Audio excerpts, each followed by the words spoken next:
Nah, maka satu kalimat yang diucapkannya itu menghancurkan segala dosa yang pernah dilakukannya semasa hidupnya. Habis sudah dosanya kali lagi. Kalau hendak mati. Barang siapa yang dalam dunia ini merasa aman dari neraka, merasa aman dari siksa, nah ini orang bakal ke neraka dah. Ini orang calon penduduk neraka. Nah, jadi bila hati kita takut masuk neraka, hati kita takut diazab Allah, itu tanda kita selamat. Bila hati kita kada hirau itu, bila hati kita kada risau itu, tanda kita bakal jadi penduduk neraka. Dahinya berkeringat. Nah, orang mati itu begitunya meninggal dunia, sudah wafat, rohnya sudah keluar, dinyatakan mati, dahinya tuh bepaluhan, disebut ngarannya rashul jabin, ngarannya, dahinya bepaluhan. Kedua matanya mengalir air mata, menangis. Dan kedua bibirnya kering. Maka tiga hal itu adalah termasuk rahmat Allah yang turun kepadanya. Berarti orang ini mati dalam keadaan rahmat Allah. Ini nang mati bujur-bujur berpulang ke rahmatullah ngarannya. Dan apabila ia mendengkur seperti dengkurnya orang yang tercekik, warna mukanya merah dan kedua bibirnya pucat, maka tiga hal itu adalah termasuk siksaan Allah yang telah turun kepadanya. Berarti ini mati dalam keadaan. Arti perkataan Imam Al-Ghazali rahimahullah wa nafa'ana bi'ulumih,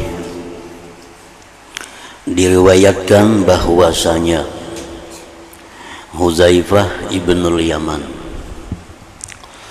radhiyallahu an berkata kepada Abi Mas'ud, nang bujurnya Abi Mas'ud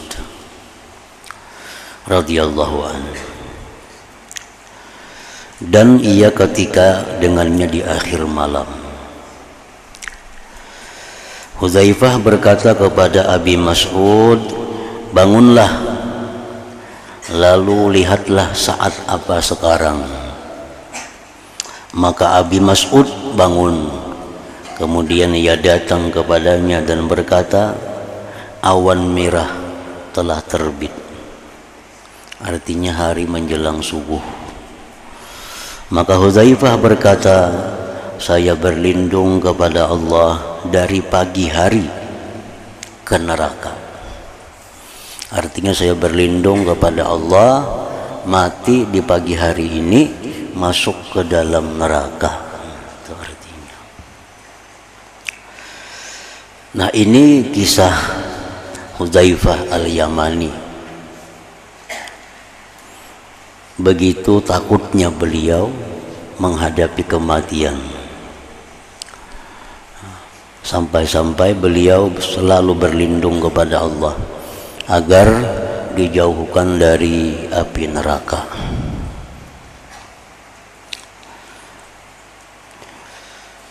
Padahal Huzaifah Al-Yamani ini termasuk sahabiyun jalil, termasuk sahabat yang besar,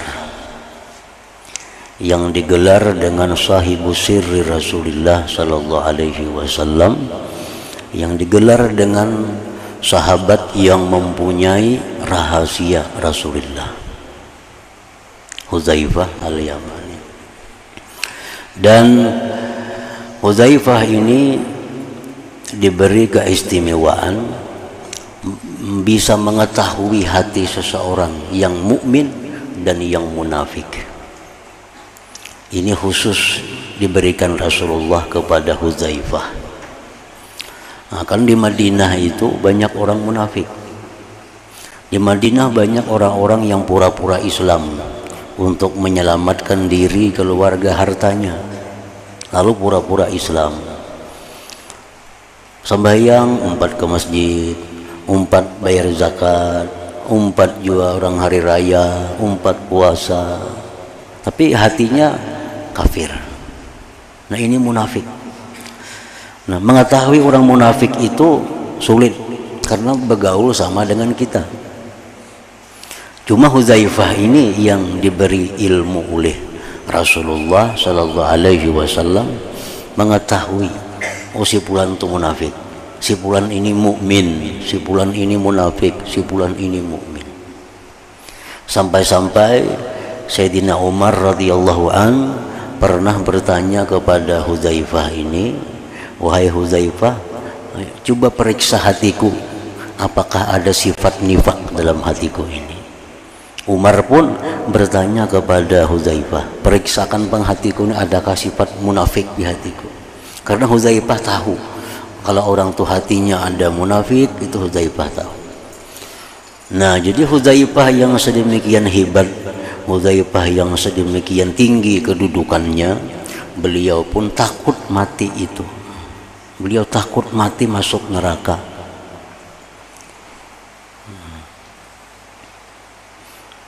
Jadi mestinya orang-orang yang macam kita tentu lebih takut lagi mestinya.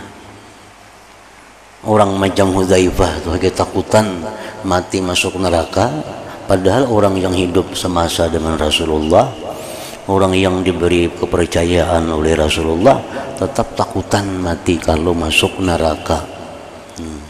Jadi kita nang jauh lawan Rasulullah, kada punya keistimewaan apa-apa diberi Rasulullah, nah, mestinya lebih takut lagi dari Hudzaifah terhadap mati, dimasukkan ke dalam neraka itu.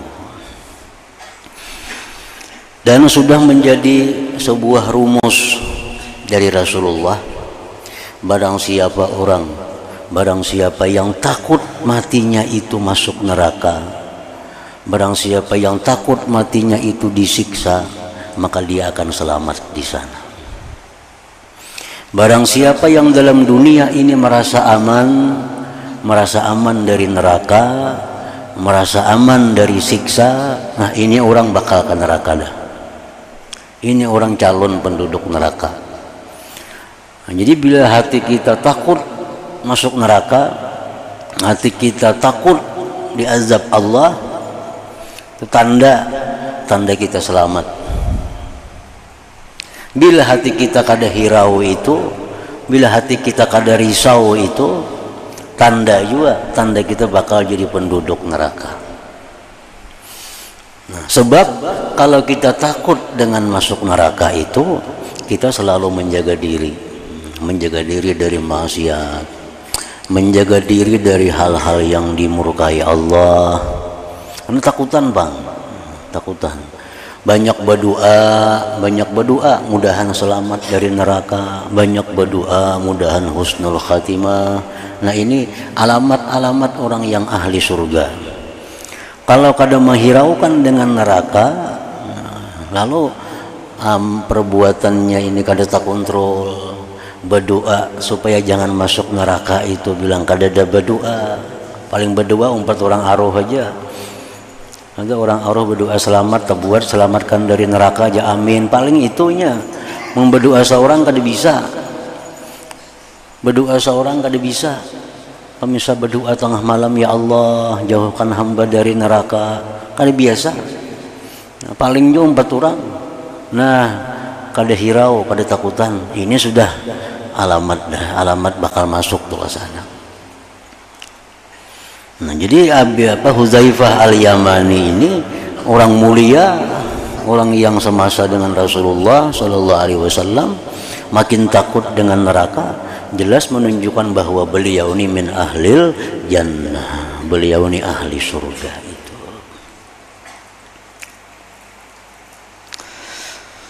Marwan, salah seorang khalifah, masuk menghadap mailangi, artinya kepada Abu Hurairah radhiyallahu anhu. Abu Hurairah sudah sakit-sakitan. Marwan ini ya macam kayak presiden lah, anak buahnya Muawiyah juga nih, anak buahnya Muawiyah, Marwan. Jadi si Marwan ini mengilangi Abu Hurairah yang sedang sakit. Lalu Marwan berkata, ya Allah, ringankanlah daripadanya. Hanya doa kepada Allah, ya Allah, ringankanlah Abu Hurairah ini. Artinya menghadapi kematian dan selanjutnya. Maka Abu Hurairah berkata, ya Allah, keraskanlah. Jadi artinya Marwan ini berdoa kepada Allah agar Abu Hurairah diberi keringanan menghadapi kematian, diberi keringanan menghadapi sesudah kematian. Abu Hurairah menjawab, urusan itu adalah urusan yang sangat berat. Artinya Allahumma sydud, ya Allah, ini urusan yang berat. Menghadapi kematian, sesudah kematian, itu urusan yang sangat berat. Kemudian Abu Hurairah menangis dan berkata, demi Allah, saya tidak menangis karena sedih atas dunia. Jawab Abu Hurairah, aku menangis bukan karena meninggalkan harta kada. Yang mana umumnya orang kaya itu menangis meninggalkan harta. Orang kaya itu menangisnya hendak mati. Ngapa nangisakannya? Banyak yang ditinggalkannya. Itu kalau orang kaya itu mati menangisnya. Kenapa menangis? Bukan takutan neraka kada. Banyak yang ditinggalkannya, motor berapa biji, rumah berapa biji, siapa akhirnya menggenainya, siapa akhirnya mendiaminya, itu yang ditangisakannya. Nah, Abu Hurairah menangis hendak mati. Udah sidin aku menangis itu bukan karena sedih atas dunia, dan tidak karena susah daripada berpisah denganmu. Tetapi saya menangis ini menunggu salah satu dari dua kabar gembira. Kenapa aku menangis? Karena aku menunggu salah satu dua berita dari Tuhanku. Ada kalanya berita dengan surga atau dengan neraka. Nah, itu keputusannya yang ditunggu, yang maulah menangis itu. Ke surga kah masuknya, ke neraka kah masuknya, kada ada jelas. Kada jelas. Nah, sampai orang yang sekelas Abu Hurairah aja merasa kada jelas lagi mati kemana masuknya. Padahal Abu Hurairah ini orang yang dikenal dalam dunia Islam sebagai sahabat yang paling banyak merawikan hadis dari Rasulullah Sallallahu Alaihi Wasallam. Paling banyak hadis yang meriwayatkan dari Nabi itu Abu Hurairah. Dan itu tercatat dalam sejarah Islam. Artinya beliau ini paling banyak dapat ilmu dari Nabi, banyak mencatat ilmu dari Nabi. Nah, orang yang macam sidin pun masih kada ada juga kepastian ke mana matinya, ke surga atau ke neraka. Padahal orang-orang yang beriman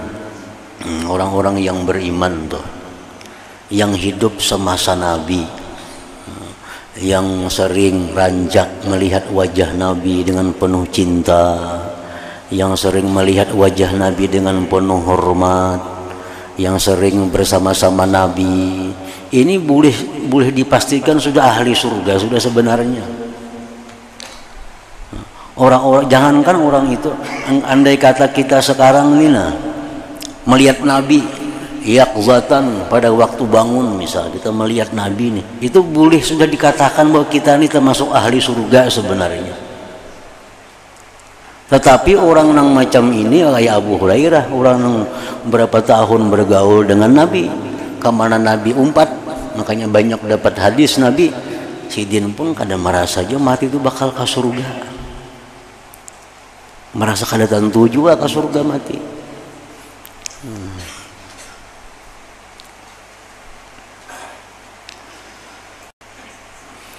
Diriwayatkan dalam hadis dari Nabi sallallahu alaihi wasallam bahwa beliau bersabda, "Innallah idza radiya an 'abdin qala ya malakal maut idhhab ila fulan fa'tini bi ruhihi li uriha hasbi min 'amali qad balawtuhu fa wajadtuhu haitsu uhib."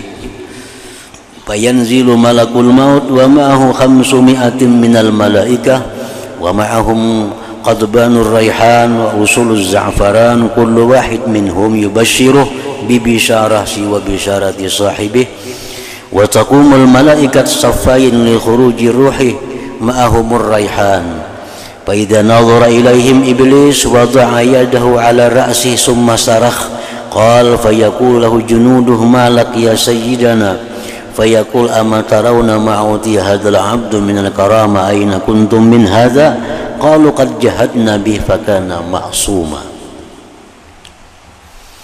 Artinya sesungguhnya Allah apabila ridha terhadap seorang hamba, maka dia berfirman, wahai malaikat maut, pergilah kepada si fulan,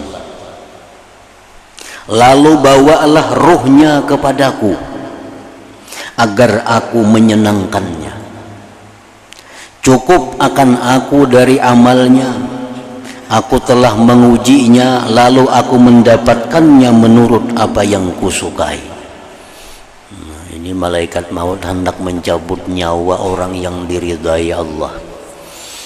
Perintah Allah, wahai Israel, jam tulak ke sana dah, datangi hambaku yang kuridai itu, cabut ruhnya, bawa kemari, aku ingin membahagiakannya.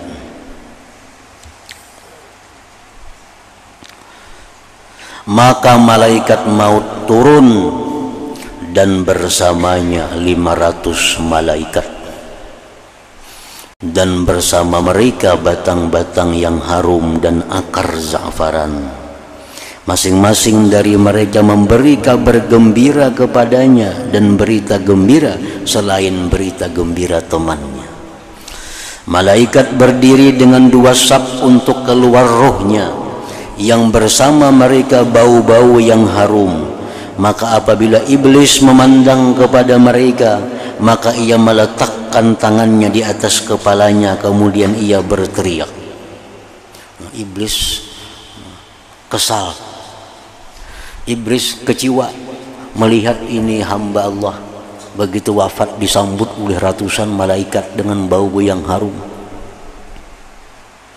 Iblis berpicik kepala, meletakkan tangannya di atas kepalanya dan berteriak.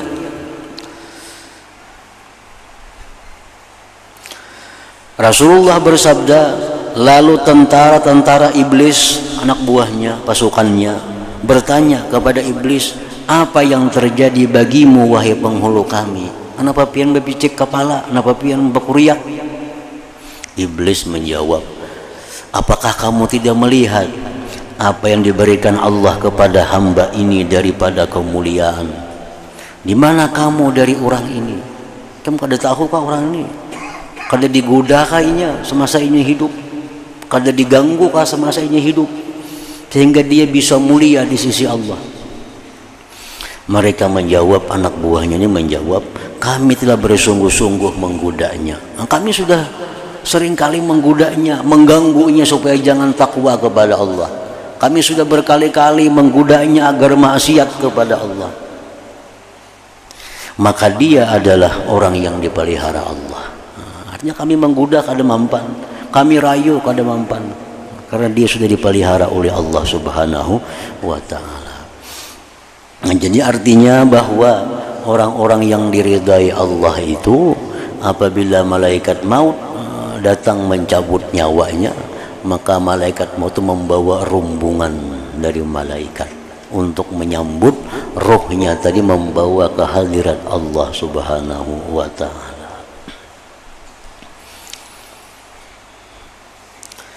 Al-Hasanul Basri berkata, tidak ada kesenangan bagi orang mukmin kecuali pada bertemu dengan Allah Ta'ala. Tidak ada kebahagiaan bagi orang mukmin kecuali pada bertemu dengan Allah Ta'ala. Maka barang siapa kesenangannya pada bertemu dengan Allah Ta'ala, maka hari kematiannya adalah hari kebahagiaannya dan kegembiraannya, keamanannya, kemuliaannya, dan kehormatannya. Artinya bila mana kita ini rindu dengan Allah, kita ini cinta kepada Allah, kita ingin bertemu dengan Allah, maka hari kematian itu adalah merupakan hari kemerdekaan. Hari kematian itulah hari kebahagiaan, karena pada hari itu kita berjumpa dengan zat yang selama ini dirindukan. Dikatakan kepada Jabir bin Zaid ketika akan wafat, apa yang akan kamu inginkan? Ujar nang maharagu nang memelihara menjaga Jabir nih waktu sidin sakit. Wahai Jabir, pian hendak apa? Pian hendak apa? Jabir menjawab, memandang kepada Al-Hasan. Aku hendak bertemuan Hasan. Hasan Basri maksudnya. Maka ketika Al-Hasan masuk kepadanya, maka dikatakan kepadanya, ini Al-Hasan. Wahai Jabir, ini sudah datang Hasannya. Nang pian hendak bertemuan lawan sidin, ini sudah ada sidinnya Al-Hasan. Lalu Jabir mengangkat pandangannya kepada Al-Hasan, kemudian ia berkata, wahai saudara kami, wahai saudara kami Hasan, ini saat demi Allah di mana saya berpisah denganmu ke neraka atau ke surga.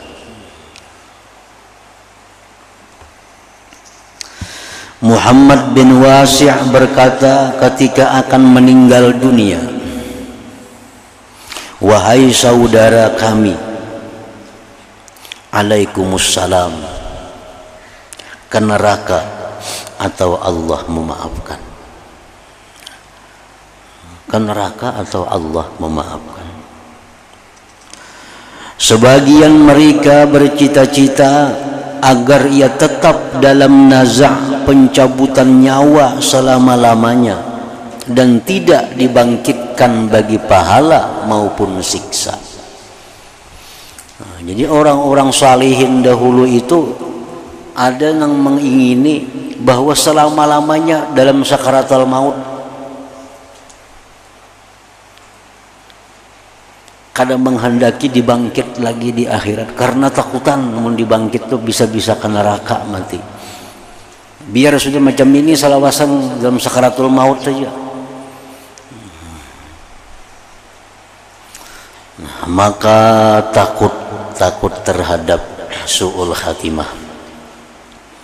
Takut terhadap su'ul khatimah adalah memutung hati-hati orang yang ahli ma'rifah. Dan ia termasuk bencana yang besar ketika akan mati. Dan telah kami sebutkan pengertian su'ul khatimah. Dan sangat takutnya orang-orang yang ahli ma'rifah daripadanya dalam kitab Al-Khawf war-Raja yang sudah kita bicarakan dulu. Dan itu layak dengan tempat ini, tetapi kami tidak memperpanjang dengan menyebutkannya dan mengulangnya. Penjelasan tentang keadaan-keadaan yang disunatkan bagi orang yang hampir mati. Kalau orang itu sudah sakit, sudah uyuh, sudah parak lah, apa yang baik dikerjakan, apa yang sunat dilakukan supaya mati dalam keadaan husnul khatimah.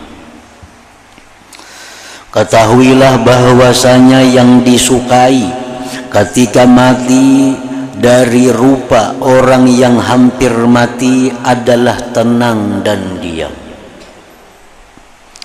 Dan dari lisannya adalah bahwa ia mengucapkan syahadat, dan dari hatinya adalah bahwa ia berbaik sangka kepada Allah Ta'ala. Nah itu paling bagus sudah hendak mati. tenang, tentram, lisannya mengucap la ilaha illallah, hatinya berbaik sangka kepada Allah. Nah, mati dalam keadaan husnul khatimah itu. Adapun rupa, maka telah diriwayatkan dari Nabi sallallahu alaihi wasallam bahwa beliau bersabda, urqubul maita inda salasin idza rashaha jabinuh wa dama'at aynah wa yabisat syafatah fahiya mir rahmatillahi qad nazalat bih wa idza ghatta ghatital makhnuq wa ahmarra launuh wa arbadat syafatah fahuwa min azabillah qad nazala bih. Artinya, perhatikanlah, ujar Nabi ini, perhatikanlah orang yang meninggal di sisi tiga hal. Artinya orang yang meninggal itu perhatikan tiga perkara, yaitu apabila dahinya berkeringat. Nah, orang mati itu begitunya meninggal dunia, sudah wafat, rohnya sudah keluar, dinyatakan mati, dahinya tuh bepaluhan, disebut ngarannya rashul jabin ngarannya, dahinya bepaluhan. Kedua, matanya mengalir air mata, menangis. Dan kedua, bibirnya kering. Maka tiga hal itu adalah termasuk rahmat Allah yang turun kepadanya. Berarti orang ini mati dalam keadaan rahmat Allah. Ini nang mati bujur-bujur berpulang ke rahmatullah ngarannya. Dan apabila ia mendengkur seperti dengkurnya orang yang tercekik, warnanya, warna mukanya merah, dan kedua bibirnya pucat, maka tiga hal itu adalah termasuk siksaan Allah yang telah turun kepadanya. Berarti ini mati dalam keadaan sakit orang. Adapun kelancaran lidahnya dengan mengucapkan kalimat syahadat, maka itu adalah tanda kebaikan. Abu Sa'id Al-Khudri radhiyallahu anhu berkata, Rasulullah sallallahu alaihi wasallam bersabda, "Laqinu mautakum la ilaha illallah." Artinya, ajarkan, bacakan orang yang hampir mati di antara kamu dengan kalimat la ilaha illallah. Nah, bisiki la ilaha illallah. Itu ada aturan-aturannya. Ya paling banyak 3 kali lah, cukup sudah. Ya, dibisiki di telinganya la ilaha illallah. Dalam riwayat Hudzaifah radhiyallahu anhu, fa innaha tahdimu ma qablaha minal khataya. Artinya sesungguhnya kalimat itu dapat menghancurkan segala kesalahan sebelumnya. Nah, amun si orang nang parak mati ini menyahut la ilaha illallah, nah menyahutinya, nah maka satu kalimat yang diucapkannya itu menghancurkan segala dosa yang pernah dilakukannya semasa hidupnya. Habis sudah dosanya kali lagi. Kalau hendak mati itu bisa mengucap la ilaha illallah. Utsman radhiyallahu anhu berkata, Rasulullah sallallahu alaihi wasallam bersabda, "Man mata wa huwa ya'lam an la ilaha illallah dakhalal jannah." Artinya barang siapa yang meninggal dan ia meyakini bahwa tidak ada Tuhan selain Allah, niscaya ia masuk surga. Ubaidullah berkata, "Wa huwa yashhad." Artinya dan dia bersaksi. Utsman radhiyallahu anhu berkata, apabila orang yang akan mati hampir mati, maka ajarkanlah, bacakanlah kepadanya kalimat la ilaha illallah.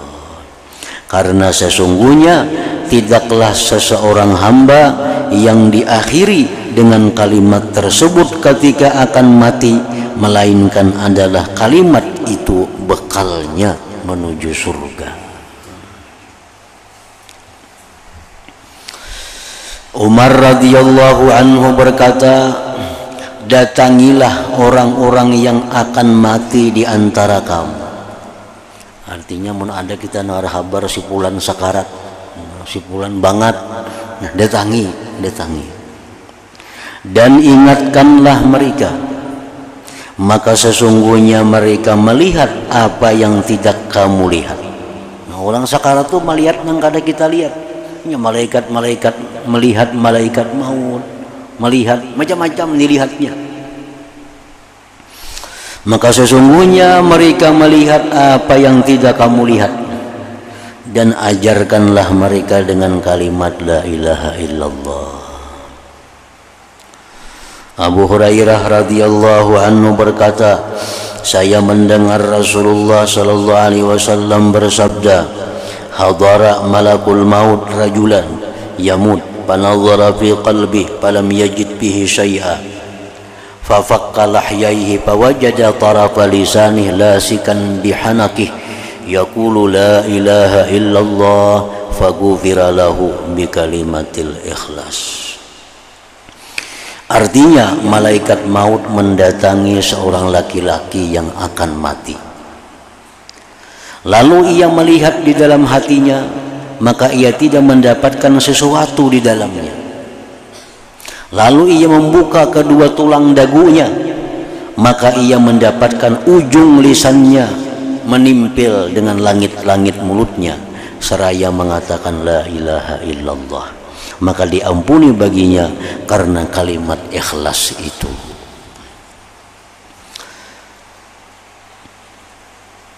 Dan semestinya bagi orang yang mentalkinkan nang hidup nih, nang mengucapkan la ilaha illallah itu, agar ia tidak memaksa dalam talqin. Jangan memaksakan supaya menyahut tuh, jangan. La ilaha illallah dipaksakan supaya nang garing ini menyahut, jangan dipaksa. Kita disuruh cuma membacakan, nah, disuruh membacakan di telinganya la ilaha illallah. Jangan dipaksa, baca lah, kasih baca, ada usah dipaksa-paksa itu, cukup dibacakan aja. Akan tetapi ia berlemah lembut, berlemah lembut. Karena kadang-kadang lisan orang yang sakit tidak dapat berbicara, lalu sulit atas yang demikian, dan talqin membawa kepada memberatkannya. Namun dipaksa-paksa itu menyulitkan inya dan ketidaksukaannya kepada kalimat tersebut. Nah, ini sakitnya orang sakit dipaksa-paksa membaca kalimat itu, khawatir kalau dia benci kepada kalimat itu, nah dikhawatirkan itu. Dan dikhawatirkan bahwa demikian itu menjadi sebab su'ul khatimah. Nah, jadi kita talqin dengan lemah lembut, jangan keras, jangan nyaring, jangan berpaksaan. Karena khawatir ini orang garing, ini orang dalam keadaan sakit, bila kita paksa, bila kita karasi, khawatirnya benci dengan kalimat itu, maka itu membawa kepada su'ul khatimah.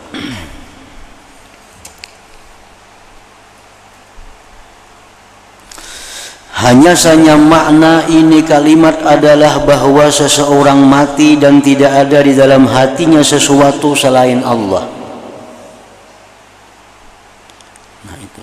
Orang yang mampu mengucapkan la ilaha illallah itu menunjukkan bahwa orang ini dalam hatinya tidak ada selain Allah.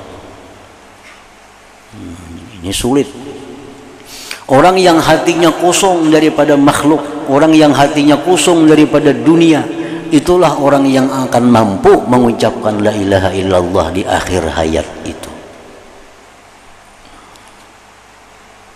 Maka apabila tidak tersisa baginya sesuatu yang dicari selain Allah Al-Wahidil Haq, maka kedatangannya dengan kematian kepada yang dicintainya adalah puncak kenikmatan baginya.